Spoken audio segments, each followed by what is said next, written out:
Hola, profesora, sí, se escucha. Hola Pía y Matías, bueno, mis alumnos de indígena que siempre asisten. ¿Cómo están? Preocupado ¿Por qué? por el tema de los camioneros. ¿Por lo qué? El tema de los camioneros, o sea, no sé si va a haber paro de camioneros o por eso. ¿En serio? No lo sabía ahora. Sí, o sea, estaba almorzando y vi una noticia así rápido. Ah, ¿y cuál es el motivo? Por el tema de la Araucanía, de lo que íbamos a hablar la semana pasada. Ah, pero imagino que es como la postura contraria, ¿no? De Claro. no pro indígena, sino lo otro. No, no, es que por lo que vi, no sé si era el presidente del sindicato, no era un tema con los mapuches, él se refería a la seguridad, que no tenían seguridad ahí en la Ah, Araucanía. mira, qué bien. No, no sabía. O sea, no sé qué bien, es terrible que haya paro de camioneros. Produce harta inestabilidad a nivel nacional, pero tendría que revisar la noticia, no la había visto. Y ahí llegó Maritza y Jensi. Ya, hoy día vamos a revisar un contenido que nos entrará a la prueba. Nosotros tenemos prueba el sábado, ¿no? Sí, Ya, el sábado. Esto no entra a la prueba. Nosotros nos entraría a la prueba hasta lo que vimos el lunes de la clase pasada. ¿Sí? Para que lo tengan más o menos claro, porque no hemos visto y he tenido poca asistencia a clase, entonces no hemos podido conversar. Entonces, ahora ven un PPT que les estoy mostrando, ¿no? Sobre modificación del código de aguas. sí se ve. Entonces, hoy día, de forma general, bueno, no tienen ninguna duda con respecto a la prueba, han estudiado algo, cómo van. Yo sé que la PIA está con algunas dificultades para hablar por micrófono, pero los demás no sé, o las demás. Yo empecé a estudiar hoy día, que estaba haciendo un trabajo, pero ya empecé a estudiar. Ya empezó a estudiar, ya. Para que si tienen alguna duda, mañana también tenemos clases, me avisan cualquier cosa si tienen otra duda durante la semana antes del sábado, para ver si lo puedo resolver o si es que es algo más importante. Ya, entonces continúo con la materia porque pareciera que no hay más dudas, por lo que veo. Yo en todas estas últimas clases les estaba hablando en general del contenido regulatorio, cómo se relaciona este tema del agua con la sanitaria, en general cómo opera nuestro sistema regulatorio actual con todas las críticas que nosotros podemos hacerle a y que las hemos hecho en clases anteriores. Hoy día les voy a hablar sobre, que ya les había adelantado un poquito antes, sobre modificación al Código de Aguas. ¿Se recuerdan si es que hemos mencionado algo o qué saben sobre esta modificación al Código de Aguas? Que yo lo he visto en clases anteriores y lo hemos conversado también durante otras clases. Yo leí, o sea, me acuerdo que de un proyecto, pero no me acuerdo si era para modificar el código de agua, porque Sí, hoy día recién empecé a estudiar, pero era de eso, de un proyecto. ya, sí, es un proyecto de modificación al Código de Aguas y es todo lo que yo les mencionaba que lleva cualquier cantidad de años en tramitación y que es un compromiso que tenía el gobierno de Chile. ¿Se acuerdan cuando veíamos los compromisos que tenía con respecto a la dictación de la ley indígena, la ratificación del convenio 169? Otro de los compromisos que se hicieron cuando nosotros transitamos a este gobierno democrático era esta modificación al Código de Aguas porque nuestro código actual de 1981 como que consagraba un determinado modelo y que eso tenía a esta altura o al 1993, que fue cuando se origina este compromiso, algunos resquemores o problemas con respecto al ejercicio de este derecho a dominio. Pleno, cuando nos referimos a un elemento que yo les mencionaba en clases de carácter estratégico como el agua y de carácter esencial para la vida como el agua. Entonces yo voy a continuar con esta idea de modificación al Código de Agua y en esto yo estoy citando el libro de Derecho de Aguas, Identidad y Transformaciones del profesor Alejandro Vergara Blanco. Él es uno de los profesores a nivel nacional que más ha trabajado el agua en Chile, cómo esta debe ser regulada, los derechos de usos ancestrales. Yo diría que es uno de los que más contenido nos da de carácter jurídico para nosotros poder entender la problemática del agua a nivel nacional y cuáles son los defectos que nosotros vemos al modelo en el que estamos. Una de las mayores críticas que se le puede hacer a la modificación que actualmente todavía se está tramitando y que yo les comentaba en clases anteriores que se puede dar una discusión aún mayor si nosotros pensamos si es posible que pudiera existir un plebiscito en octubre de este año, si todas estas modificaciones que llevan años de tramitación se van a seguir tramitando o si va a bastar con la modificación a la Constitución en Chile para quizá no tramitar más estas modificaciones al Código y ya establecer ciertos derechos como por ejemplo la consagración del agua como un derecho humano, yo también les pasaba en clases anteriores, en la misma Constitución. Y si esto quizá tendría alguna importancia en los ordenamientos de carácter menos importante que la Constitución. Y aquí les pregunto, a pesar que yo creo que quizás solo me van a contestar Matías, ¿ustedes creen que va a haber plebiscito en octubre?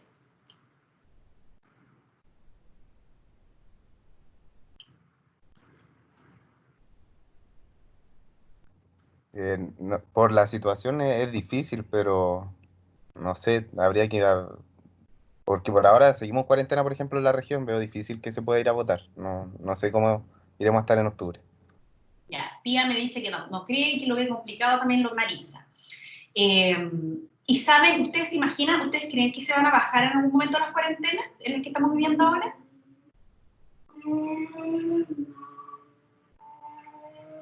En algún momento deberían bajarse, pero acá a nivel nacional, o sea, yo veo que la cantidad de contagiados no baja, se mantiene en los 2000 y en la región parece que estamos en lo mismo.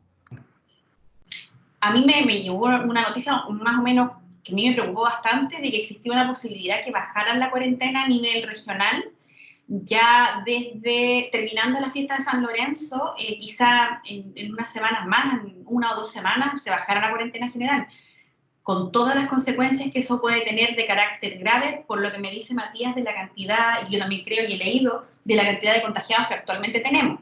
¿Por qué les hablo de este dato? Porque es un dato importante, porque si nosotros reabrimos o levantamos las cuarentenas en este momento, con el nivel de contagio que tenemos actualmente, ¿qué va a pasar de aquí a octubre? Si se produce un contagio general de la población ahora trabajando. ¿Ve? Me dice también Maritza que ella tiene entendido porque en Antofagasta ya se levantó la cuarentena y en Antofagasta todavía se mantiene un nivel de contagio alto. Entonces, para que vayamos analizando o pensando, o por último, cuando nos recordemos de esta clase en octubre, si es que efectivamente vamos a poder realizar el plebiscito de forma presencial. Quizás lo podríamos hacer de alguna forma no presencial, como hemos hecho la otra cantidad de cosas, ¿no? Idealmente si se pudiera hacer el plebiscito. Pero yo creo que todas estas medidas que se pudieran tomar podrían tener algunos conflictos y si se corre, ¿para cuándo se va a correr? ¿Ustedes se imaginan cuándo nosotros vamos a estar libres del COVID? Si ¿nos podemos representar si en un momento? Cuando haya vacuna o algún medicamento, porque por ahora yo no creo que se... Porque por ahora la Organización Mundial de la Salud dijo que iba a ser una enfermedad que iba a existir con el humano y ya es parte de nosotros. Como el resfrío y etcétera, pero el tema es que tengamos algún tipo de prevención, de remedio, de cura, de vacuna. Ya, entonces sí, no sabemos. Dicen que en este momento creo que los rusos estaban realizando ciertas pruebas con vacunas, etcétera. No tenemos claridad de cuándo vamos a salir de este conflicto en particular. ¿Por qué entro a este conflicto? Para pensar qué va a ocurrir en el plebiscito. ¿Y por qué hablo de este plebiscito? Por lo que les menciono aquí, porque este tema de aguas, yo creo que ustedes, independientes si han revisado la materia o no, sí tienen una noción general de que el agua es un elemento de carácter esencial a nivel mundial, que es un recurso altamente agotado a nivel mundial y que Latinoamérica es uno de los lugares que mundialmente tiene grandes fuentes aún de agua dulce, lo que puede significar grandes consecuencias a futuro para quienes tienen menos agua que Latinoamérica en total. Nosotros en particular, nosotros no tenemos tanta agua porque tenemos el desierto más seco del mundo, ¿no? Y nuestra agua en general es agua de carácter subterráneo, que yo les mencionaba en clases anteriores que no están especialmente cubiertos por el Código de Aguas de 1981 y que esta modificación al Código de Aguas tampoco tiene una protección o nos indica claramente qué va a ocurrir con el uso de aguas subterráneas, que es las aguas que nosotros tenemos principalmente acá en el norte de Chile, donde además nos encontramos ante empresas de carácter extractivo, que es el cobre en particular, a pesar de que hoy podemos agregar el litio y otros productos. Ya, en cuanto a este código de agua, pensando si se ocurre o no este plebiscito en octubre, si eventualmente nosotros trabajamos una nueva constitución o no, actualmente todavía está en tramitación, por supuesto que sin ninguna urgencia, este código de aguas. ¿Qué es lo que trae este código de aguas respecto a los usos consuetudinarios de aguas? para nosotros es esencial cuando hablamos de usos consuetudinarios de agua, porque estamos hablando esencialmente de los usos que tienen o que hacen los pueblos originarios en el norte de Chile. El Código de Aguas que actualmente se está tramitando, esta modificación al Código de Aguas que se está tramitando en el Congreso, les quita a sus titulares el actual derecho de oponerse a solicitudes de terceros. En el marco legislativo que nosotros tenemos actualmente en Chile, los pueblos originarios en muchas ocasiones no tienen títulos de su agua. Pero a pesar de ello, nuestro Código de Agua y el marco legislativo les permite oponerse a solicitudes de terceros para obtener agua en esos lugares. Para que se entienda, pensemos que una determinada comunidad indígena no tiene derechos registrados de agua en un determinado territorio indígena. Y una minera desea obtener derechos en ese territorio indígena. Actualmente, a pesar de que la comunidad indígena no tiene título registrado, puede oponerse a esta solicitud y presentar los argumentos de carácter consuetudinario, informes técnicos, etcétera, que podrían en algún momento llegar a bajar esa solicitud que presenta un tercero. Bajo el marco que establece este Código de Aguas, no podría oponerse esta solicitud a terceros, porque finalmente me exige que yo tenga un título reconocido. Además, este Código de Aguas nuevo vendrá a sancionar con caducidad la falta de inscripción de estos usos. Es decir, en el marco legislativo actual del agua, nosotros hacemos un reconocimiento de estos derechos de agua que se usan ancestralmente por una norma transitoria del Código de Aguas y por lo establecido en la Ley 19253 cuando estamos hablando de comunidades indígenas o de pueblos originarios.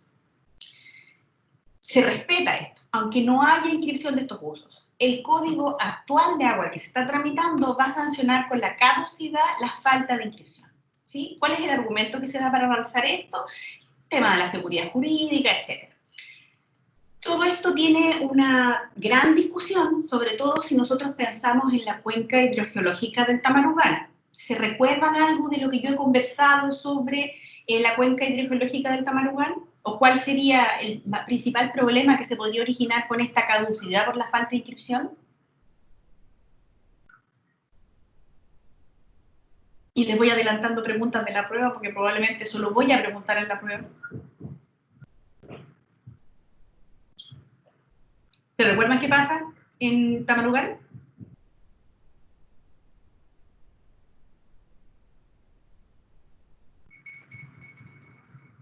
¿No se acuerdan? Yo hago toda mi investigación respecto a eso.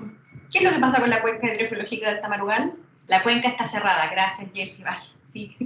La cuenca está cerrada. Y está cerrada por argumentos de Fantástico Maricha, que probablemente se pierda el derecho ancestral del pueblo indígena. Sí, todos estos fallos que nosotros hemos visto hasta ahora, favorables a las comunidades indígenas que quizá no tenían título registrado, como por ejemplo el gran caso de Chusmi-Sumagama, entre otros muy relevantes, no podrían ser ejercidos o ganados ante este argumento.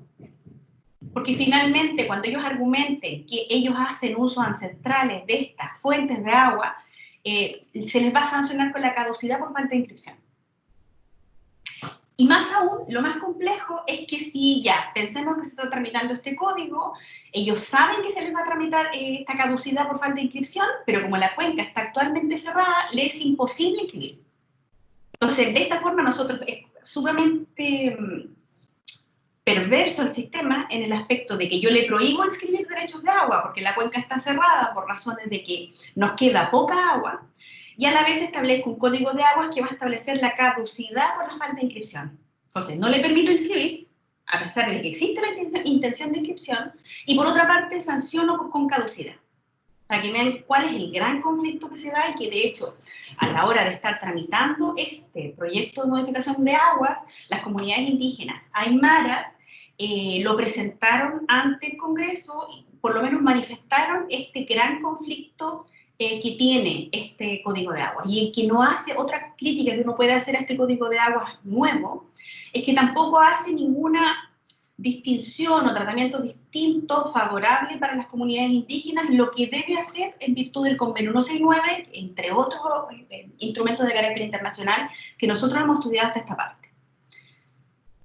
Entonces nosotros nos va a dar, en virtud de todo lo que hemos conversado hasta ahora, nos damos cuenta que este código de aguas, en vez de venir a subsanar todo lo que nosotros hemos conversado, los conflictos que se han dado con las comunidades indígenas, con el no respeto de ciertas garantías mínimas que uno debe dar a este uso ancestral del agua, nos deja en una situación aún más precaria para estos usos consuetudinarios del agua, que bajo el código que nosotros tenemos se encuentran en una mejor situación que se encontraría bajo este nuevo código. Increíblemente. Es así como entonces no se respetan estos usos inmemoriales indígenas, ancestrales indígenas, que se han mantenido por décadas como un uso costumbrista, colectivo, abierto, sin papeles ni formalidades propias del mundo urbano. Esto es muy típico y muy reconocido en lo que es nuestra región y en el norte de Chile. Porque se entiende, y esto lo dice el caso de Chumbisusmagama, que su reconocimiento ipso iure como derechos plenos, nosotros entendemos que a pesar que sus derechos no están inscritos, nosotros entendemos de pleno derecho que son derechos que deben ser reconocidos. ¿Se entiende esa noción? Y esto se deriva en virtud del decreto ley 2603 de 1979, de la misma Constitución en cuanto a la protección de este derecho de propiedad sobre aquellas cosas inmateriales y el Código de Aguas.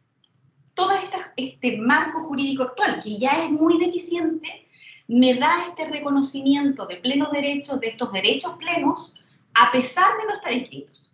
Y en esto, la doctrina en general está conteste. Este nuevo Código de Agua viene a modificar esto. Entonces, esta pequeña, gran ventaja que tiene nuestro marco normativo actual para los pueblos indígenas, en este nuevo código quedaría eliminado, con esta caducidad de estos derechos de carácter ancestral no inscritos. Entonces, existen dos tipos de derechos de agua. Los constituidos, que son otorgados por acto administrativo, que ustedes algo deben conocer de forma general hasta ahora, y los reconocidos. Eso es nuestro marco actual. Nosotros tenemos los constituidos con toda la normativa legal que se establece en el Código de Aguas y los reconocidos que son usos de carácter consuetudinario, que son los que yo les menciono y que en general coinciden con los usos que hacen los pueblos indígenas. Recordemos nuevamente la situación del pueblo indígena aymara, acá en el norte de Chile, específicamente en la cuenca hidrogeológica del Tamarugal, que ya desde el año 2009 no puede utilizar esta normativa que le da el Código de Aguas, la Constitución y este decreto ley para poder inscribir sus derechos de agua. ¿Por qué? Porque la cuenca se encuentra cerrada. Entonces, imagínense la situación en la que ya se encontraban, que no era muy positiva, estando en el marco que nos encontramos, y la situación más grave aún que se va a dar con esta modificación al Código de Aguas que ya lleva unos 15 años en tramitación. Esta falta de inscripciones no impide a los titulares oponerse, lo que yo les mencionaba hace un rato, a solicitudes de terceros que los afecten y pueden incluso interponer recursos como cualquier ciudadano. Y esto no se hace con distinciones de usos ancestrales y es a lo que estamos obligados, y ustedes quizá recuerdan o lo van a recordar durante la semana, que estas obligaciones de reconocimiento de usos ancestrales se derivan de la misma ley 19.253, con todos los defectos que nosotros podemos ver de esa normativa, y el convenio 169 de la OIT. ¿Se recuerdan qué protección o de qué forma la ley 19.253 se hace cargo de estos usos ancestrales del agua? Para ver si han revisado la materia. La ley 19.253, ¿se acuerdan la ley 19.253? Sí. La ley indígena, ¿no? ¿Se recuerda qué usos hace o cuándo menciona el agua? Si lo menciona de alguna manera.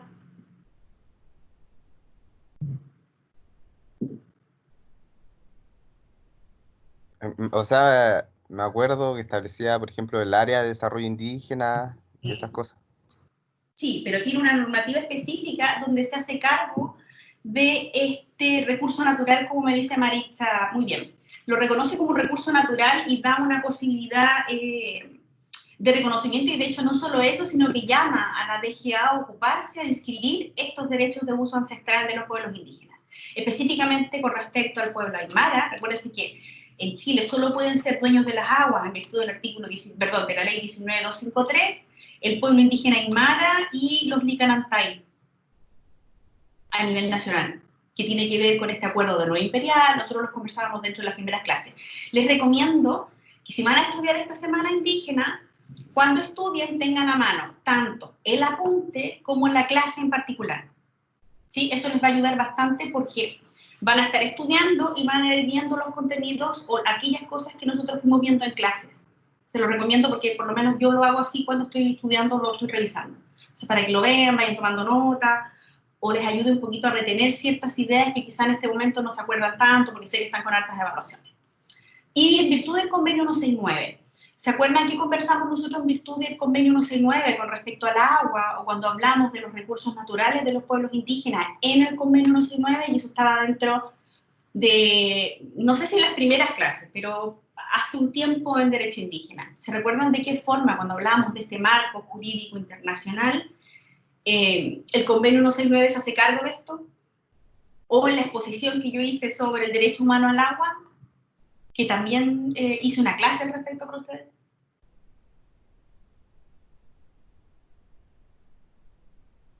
¿Se recuerdan del convenio 169? Profesora, Dígame. yo recuerdo algo así como que el Estado debía respetar tanto el agua como las tierras de los pueblos indígenas porque eran Ya, necesarias para su desarrollo. para su desarrollo, ¿verdad? Y finalmente porque se le da una conexión con este contenido especial o esta relación especial que tienen los pueblos indígenas con el territorio, con el agua, que era una conexión, la que reconocen estos instrumentos de carácter internacional, una conexión más bien espiritual que lo que nosotros entendemos en el modelo actual de propiedad de una cosa determinada. No verlo como una cosa, sino como incluso un contenido de carácter espiritual. Y eso lo reconoce el convenio 169. Nosotros, siendo parte del convenio 169, muy bien, reconoce los derechos sobre la tierra y los recursos naturales, me dice Pía. Este mismo reconocimiento sobre la tierra y los recursos naturales, pero una menor medida y menos tajante que el convenio 169, lo hace la ley 19253, que nosotros también conversamos en clases en algún momento. Con los defectos que tiene la ley 19253, también lo reconoce en algún grado. Yo les mencionaba que existían dos tipos de derechos de agua bajo el Código de Aguas de 1981, aquellos que se encuentran registrados y los derechos de agua que son reconocidos, que serían estos usos consuetudinarios de carácter ancestral. Como por ejemplo, y uno de los más importantes, el uso ancestral de las aguas que hace el pueblo aymara, que también nosotros hemos conversado en clase. Sí, hemos conversado del sistema de turno, ustedes algo se deben recordar o irán a recordar en esta semana, en virtud de cómo actualmente ocupan el agua rural los pueblos indígenas en territorio ancestral indígena aymara acá en el norte de Chile. Y yo les hablaba de las mitas, de los sistemas de turno, les mencionaba en algún momento. También les mencioné el caso de Chiapas, que es una comunidad que incluso sacó un libro donde nos hablan o nos cuentan de cómo ellos hacen cuidado del agua y cómo la manejan ancestralmente, más allá de la regulación que nosotros tenemos actualmente del agua en Chile. Entonces, yo creo que ya nos queda claro la noción que bajo el Código actual de Aguas no es necesario que los pueblos indígenas tengan un título que recoja este uso que hacen o este derecho de dominio que tienen sobre las aguas. Esto en virtud de todas las normas que nosotros hemos mencionado y en la que además debemos agregar la ley 19253, que me establece que en el caso del pueblo aymara del Licanantay, ellos tienen derecho, pueden ser dueños del agua en Chile.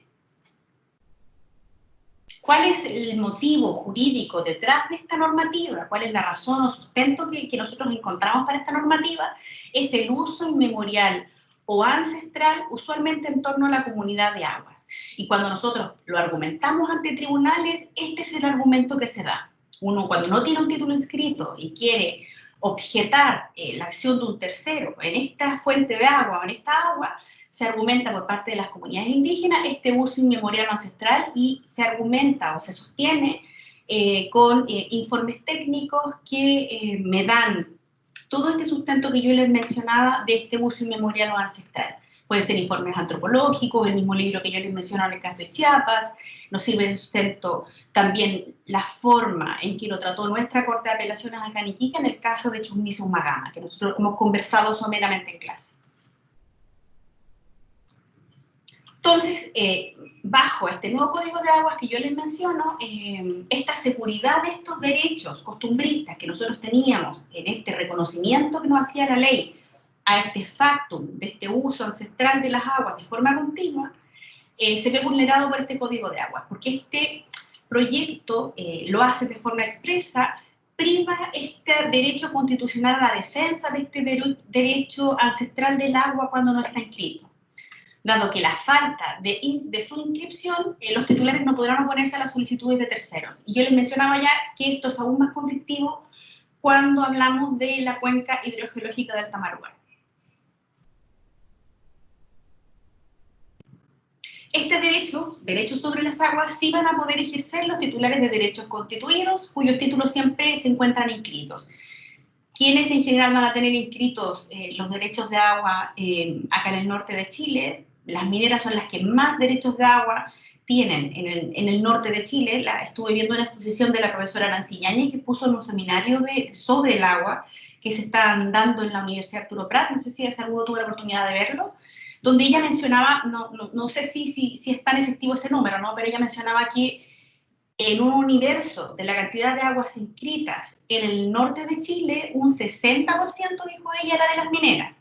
En un informe que yo realicé hace un tiempo atrás, dentro de los números que existían, tenía que las mineras tenían de un 30 a un 40% del universo total del agua, y que la mayor cantidad de derechos de agua en el norte de Chile los tenían las sanitarias, era el Estado de Chile, pero el Estado de Chile, estos derechos de aprovechamiento de agua eran utilizados a través de estas sanitarias que, en el caso de Iquique, todavía es Aguas del Tamarugal, ¿o no? ¿O tiene otro nombre ahora? La presa sanitaria proveedora de agua en el norte de Chile. Aguas del Altiplano, creo. Aguas del Altiplano. Aguas del Altiplano, según el estudio que hice yo, yo diría hace 1 o 2 años, decía que ellos tenían entre un 30 y un 40% del agua, pero perdón, decía que ellos eran el que mayor cantidad de aguas tenía inscrito, pero la profesora mencionó un 60% lo tenían las mineras. No sé, en realidad no tengo el número, pero independiente de ello, sí tenemos con certeza la certeza de que los que menos derechos de agua tienen inscritos y reconocidos en nuestro sistema actual son los pueblos indígenas, que estaban en menos de un 10%. Esto ante la posibilidad eventual de que se genere una gestión del agua por parte de quienes tienen derechos de agua constituidos en el norte de Chile. Nuevamente los indígenas estarían en una posición más debilitada si se enfrenta a la sanitaria o si se enfrenta a las mineras, que tienen mucho más derechos. En opinión del profesor Vergara, todo esto que nosotros hemos conversado con respecto a que no se reconozcan o que caduquen los derechos de quienes no han inscrito, que en general coinciden con usos consuetudinarios del agua y coinciden con usos que hacen los pueblos indígenas, vendría a quebrar esta garantía de igualdad ante la ley en nuestra misma Constitución actual, ya que bajo el marco legislativo que yo les he mencionado en esta clase, la Constitución protege ambos tipos de derechos y rompe, y finalmente el que el Código de Aguas nuevo venga a establecer esta distinción, nos va a romper con los estándares que establece la misma Ley de Bases de Procedimientos Administrativos del año 2003. Para que vayamos viendo o pensando lo que podría ocurrir si se llega a aprobar este Código de Agua en los términos en que está hasta ahora. El proyecto, nosotros conversamos entonces que amenaza de caducidad estos derechos y que en el caso de sus titulares no inician el procedimiento de regulación dentro del plazo de 5 años. Ya sabemos que en la cuenca hidrogeológica del Tamarugal no se puede iniciar este plazo de regularización porque la cuenca se encuentra cerrada, y hasta ahora este procedimiento de regularización, y que yo les digo que esto es en virtud del Código de Aguas, es de carácter voluntario y tenía una fase administrativa y una fase judicial. Que ustedes, si tienen derecho de agua, eventualmente lo van a conocer. En virtud de los cambios que establece este nuevo Código de Agua, ya no va a ser un procedimiento de carácter voluntario y no va a ser un procedimiento de carácter judicial, sino que va a ser administrativo. En criterio de este profesor, esta caducidad es una paradoja, dado que el reconocimiento y protección de los usos no es administrativo, de los usos consuetudinarios, son un reflejo de esta realidad rural, del uso costumbrista y no formalizado de las aguas, que nosotros ya tenemos reconocido por nuestro código actual. Lo que trato de decir, lo que trata, yo creo, de decir el profesor también, es que bajo el marco legislativo que nosotros tenemos ahora, por precario este sea, ya establecía alguna forma de reconocer estos usos consuetudinarios, y nuestros tribunales han determinado en más de una ocasión, y nuestros tribunales superiores de justicia, es decir, Corte de Apelaciones, la Corte Suprema, han reconocido los usos consuetudinarios de los pueblos indígenas. Este Código de Aguas nuevo nos viene a eliminar esa posibilidad que puede tener la Corte Suprema o puede tener los tribunales superiores de justicia de reconocer estos usos consuetudinarios. Entonces nos quitaría la última herramienta que tienen los pueblos indígenas para poder objetar ante intervenciones de terceros, sobre todo cuando nosotros pensamos en el agua, ya no solamente como un recurso explotable, como para poder generar un negocio, y lo vemos como este derecho humano al agua, cuando lo vemos como un elemento de carácter esencial, lo que nos conversaba también la profesora Nancy en la clase que yo asistí, le decía de este seminario, nos hablaba del estrés hídrico del norte de Chile, específicamente de Antofagasta, que es la zona que ella trabaja. Es decir, en el actual consumo que estamos haciendo de agua en el norte de Chile, la vida en el largo plazo no es sustentable. Entonces ella hablaba de, si no hay una modificación fuerte a nuestro sistema regulatorio actual, donde verdaderamente la Dirección General de Aguas tenga una posibilidad real de fiscalización y cuidado del agua, o la intervención del Estado, de este Estado fiscalizador, realmente sea un Estado regulador, ¿no? Y que venga a limitar estos usos, estos limitados que se están dando del agua en el norte de Chile, si nosotros lo llevamos a lo largo del tiempo y no muy extenso, si pensamos en 50 años, vamos a estar en un problema serio de escasez hídrica. De hecho, ya estamos en una situación actual de estrés hídrico. Sin entrar en exageración, esto es realidad. Por eso que lo mencionen y no trabajan en general los profesores que trabajan indígena o que trabajan regulatorio, ¿no? Me imagino que con el profesor Gatri lo han conversado. ¿Por qué nosotros hablamos de mayor presencia o que tengamos un Estado regulador? ¿Cómo es nuestro Estado actualmente? ¿O cómo está actuando nuestro Estado actualmente?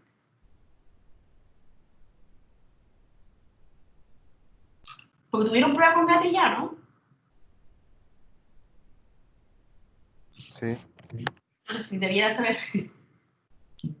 De manera subsidiaria, ya. ¿Cómo sería eso de manera subsidiaria? Me dice Maritza. Que también fue un tema súper discutido cuando se produjo el estallido social en octubre, ¿no? Esta idea del Estado subsidiario, que algunos entendieron bien, otros no tanto. ¿Por qué? Hay profesores como el profesor Hans que consideran que se debe mantener el modelo, pero con mayor presencia del Estado, con un Estado verdaderamente regulador, y otros profesores como yo, que nosotros consideramos que el modelo debería ser cambiado, donde el Estado pudiera intervenir de una manera más activa, pero que en general en ese punto con el profesor Hans no discutimos tanto, ¿no? ¿Se acuerdan? ¿Cómo puede actuar? Actúa de forma subsidiaria, pero aparte, en cuanto fiscalizador de los privados, ¿puede intervenir el Estado en nuestro modelo actual? Fiscalizando, sí, sí puede, a través de la superintendencia. Pero muy efectivamente en el caso de las aguas. Ah. Sí, en el caso particular. Sí, claro. No. No. De hecho, está bastante amarrado de mano la Dirección General de Agua. Y en cuanto al sobreuso que se da en el norte de Chile, la sobreexplotación del recurso hídrico es altísima. Entonces, en el caso específico del agua, ¿qué es lo que se espera por parte de los profesores que trabajan derecho indígena, los profesores que trabajan agua, derecho regulatorio, derecho administrativo? Un Estado que pueda intervenir de forma más presencial, que pueda en efecto preocuparse de quiénes pueden acceder al agua y regularlo, un Estado regulador más efectivo del que nosotros tenemos actualmente. Porque recuerden que porque no recuerdo el ramo que les hace el profesor Hans Gatri, pero él les habla, creo, de las sanitarias, de las eléctricas y telecomunicaciones. Y en general estos tres rubros tienen un Estado que es más regulador que los otros rubros que yo les menciono. En eso sí coinciden, ¿no? De que el tratamiento es distinto cuando hablamos de sanitarias o la regulación que hace el Estado con respecto a las sanitarias con respecto a las eléctricas y con respecto a telecomunicaciones? Me dice que sí, Pía.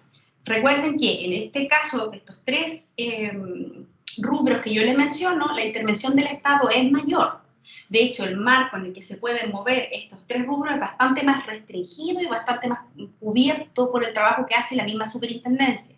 Pero cuando nosotros entramos a hablar de derecho indígena, cuando hablamos de propiedad, cuando hablamos de propiedad del agua, entonces la discusión es un poco más compleja porque empieza esta idea del Estado interventor, o yo les mencionaba en clases anteriores, estatizar el agua, contra la otra postura de los privados que tienen derechos de dominio en estos derechos de aprovechamiento de aguas. Entonces, es absolutamente diverso. No hay un marco regulatorio tan fuerte como sí existe con el caso de las sanitarias, como sí existe con las eléctricas y con telecomunicaciones. De pronto tener algo similar a eso, es decir, tener un campo un poquito más cerrado con el uso de estos elementos, sobre todo cuando hablamos de agua, que son de carácter esencial para la continuidad de la vida en el tiempo, ¿sí? No solo de las personas, en general de todo el ecosistema que nosotros tenemos, lo esencial que es el agua. Eso no se encuentra, este tipo de prevenciones que nosotros vemos en estos tres rubros que yo les mencionaba, no lo vemos aquí. Y es ahí donde se da la discusión. Y este nuevo Código de Aguas, lejos de venir a subsanar eso, viene a, en el caso de los usos consuetudinarios del agua, les viene a generar un mayor conflicto.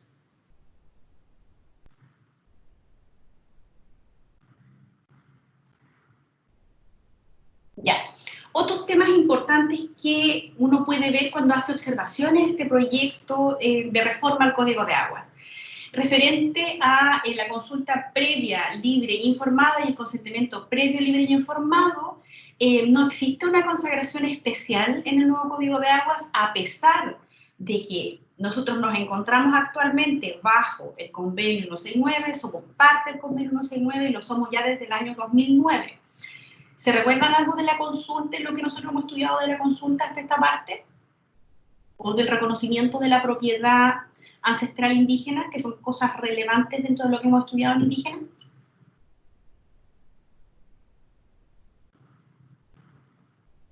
Hay otro ponerle estrellita porque esos son temas importantes de saber y cosas que probablemente para mí son interesantes de preguntar para que lo vean si es que no lo recuerdan ahora, para que vayan viendo la consulta previa, libre e informada y la diferencia que existe con el consentimiento previo e informado. Me dice la Maritza respecto a consultar indígena el estudio de impacto ambiental también, y me dice Pía que cuando se ven afectados los reconocimientos indígenas deben intervenir las comunidades. Muy bien, muy bien, muy bien.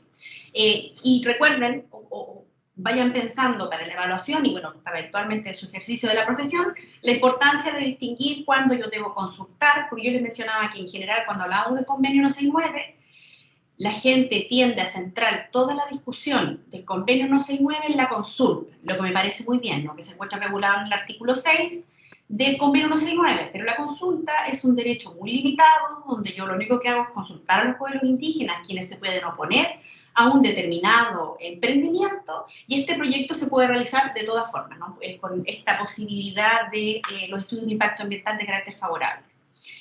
Y cuando tenemos que obtener el consentimiento, es decir, donde no basta que yo consulte a la comunidad indígena, sino que debo tener el consentimiento previo y informado a fin de realizar un determinado emprendimiento.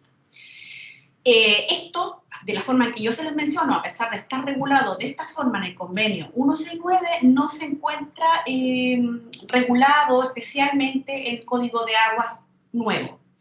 Todo esto tiene que ver porque dentro de este mismo Código de Aguas no existe esta queja que yo en particular hago siempre. De parte de esta nueva legislación, de nuestros legisladores, de nuestro Estado, no existe un reconocimiento especial de las comunidades indígenas, de los pueblos indígenas. No existe un reconocimiento especial de nuestras obligaciones de carácter internacional que tenemos con los pueblos indígenas. Parece como que nuestros legisladores, pareciera que los que están encargados de la administración pública, no, y no estoy hablando solo de esta administración, estoy hablando de todas las administraciones, parece que no conocen de usos ancestrales del agua. Parece que no conocen de estos usos ancestrales del territorio. Y es ahí donde se producen estos choques que nosotros estamos viendo ya ahora últimamente de carácter violento, que se están dando en el sur de Chile y que esperemos se solucionen prontamente, y que esta discusión que se está dando en estos términos en el sur no se vaya a dar en los mismos términos acá en el norte de Chile, pero en el norte de Chile con otra incidencia, que es el uso del agua. Por ejemplo, con respecto a este código de agua, de estos temas trascendentales para los pueblos originarios que no están siendo tratados con este especial carisma, con esta especial vista que tenemos que dar. Pía me dice que mientras no se reconozca constitucionalmente, se ve muy difícil que este legislador vaya avanzando en las nuevas normativas. Cierto, eso es efectivo. Pero también es efectivo que, acompañado de un cambio constitucional, donde nosotros nos reconozcamos interculturales o nos reconozcamos pluriculturales, también se debe dar una reforma educativa desde una edad primera para todos nosotros, para que nosotros conozcamos qué pueblos originarios están en Chile, para que conozcamos que todos nosotros tenemos un antecedente indígena, porque yo les comentaba, y esto dentro de las primeras clases, y también es un tema interesante para la prueba que vamos a tener el sábado, es el tema de cómo nosotros parece que nos sentimos como excluidos de esta discusión de lo indígena, y pareciera que lo miramos desde fuera, ¿no? Y nos olvidamos de este componente indígena que todos nosotros tenemos por el hecho de ser una nación netamente o esencialmente mixta, ¿no? Mestiza. Pareciera que eso se olvida cuando uno ve horrorosamente estos conflictos que se dieron en el sur de Chile, donde la gente decía el que nos salta es mapuche, vergonzoso a nivel internacional. No creo que alguien se pudiera sentir orgulloso de esa falta de conciencia, pero ¿por qué es importante que esto ocurra? ¿O por qué es importante que yo se los digo? Porque es un reflejo de todo lo que nosotros hemos conversado en clases. De cuando nosotros excluimos a un tercero, cuando excluimos esta visión ancestral, lo olvidamos dentro de nuestro propio discurso, y como lo olvidamos dentro de nuestro propio discurso, nos olvidamos de nuestro propio origen, ¿no? Y eso genera esta nación en conflicto, o por lo menos yo pienso eso, y es lo que trabajo de forma general. Entonces, para que ustedes lo vayan viendo, y todo esto, todo este debate que se produce a nivel social, también tiene que ver con estas modificaciones legislativas que nuevamente incurren en el mismo error que bueno, ya hay una intencionalidad, que hemos visto a lo largo de toda nuestra legislación, ¿no? De nuevamente excluir esta otra visión o esta otra visión consuetudinaria que tienen los pueblos indígenas de los usos del agua. Porque los usos ancestrales consuetudinarios del agua son indígenas en Chile. Y eso, con este nuevo código, va a ser eliminado. ¿Sí? Ya, hemos cumplido más o menos unos 45 minutos de clase. Mañana tenemos otra clase donde voy a terminar de ver este tema que estaba realizando ahora. Y les recomiendo que, bueno, yo imagino que hoy día van a empezar a estudiar indígena. Si quieren, revisen la materia de forma general, así rápidamente, para que mañana podamos conversar, si tienen alguna duda, para que vayamos viendo o preparando la evaluación del sábado, ¿sí? ¿Alguna otra consulta que tengan?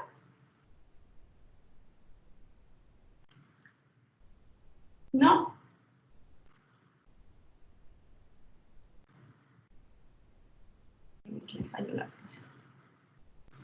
Ya.